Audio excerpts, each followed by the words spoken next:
Welcome to the Phoenix Zone and all things Cayman. Today, I am at shores in West Bay with the Department of Environment to discuss about our Cayman bats.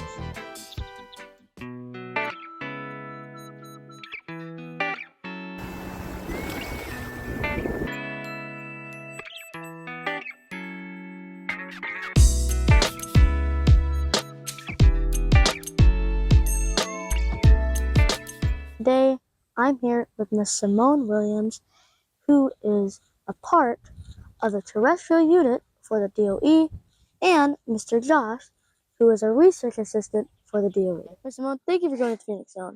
Thank you for having me, Phoenix. Mr. Josh, thank you for joining the Phoenix Zone. Thank you for having me, Phoenix. So, I understand that you are an it's a ginormous word. Ornithologist. Ornithologist. Basically what an ornithologist is they study birds. Yes. So could you please tell me a little bit about your background and how you got started in studying birds and studying bats?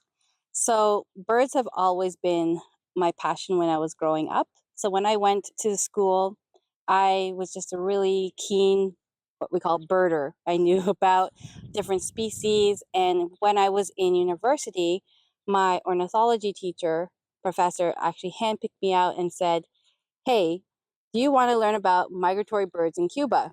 And so I was like, absolutely. And I started my career in ornithology, going to Cuba, actually misnetting birds and catching them and putting bands on them and different tracking devices on them so I could track them globally across the hemispheres. So birds migrate all the way up to the north to breed, and then they hang out after they're done breeding down in the tropics. Now, what is your favorite part about studying birds? So they're just so incredible. Like the way they have to fly such long distances just to have their young and then rear them, and all of the, I guess, sacrifice and the life that they have to do and energy they have to expel. And they're really like sentinels of the planet. Like you can learn so much about the health of the ecosystem by studying birds. And similarly, when I came to DOE, I was put in charge of studying bats down here. And bats and birds are, well, they both fly. So they share that kind of commonality of the skyways and the skies. And bats, from what I've found after studying them here, is that they're really gardeners of our ecosystem.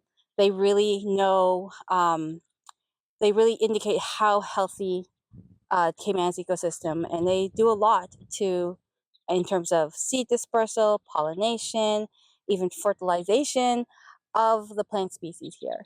So bats and birds share a lot of common things. So, Mr. Josh, could you please share a little bit about your background, how you got started in studying bats? Oh, with pleasure. So I've been an intern at the Department of Environment for the past, I think, almost 3 years now. And I got interested in studying bats in my second year of university. And so through working with Bat Count Cayman, I became very interested in the roosting behaviors of bats in bat houses. So my undergraduate dissertation, so my big end-of-year research project, was based around the design and positioning factors of bat houses and how those influence the residing colony size. That's the name for a group of bats. So, a lot of people think that bats are dangerous and they get scared of them.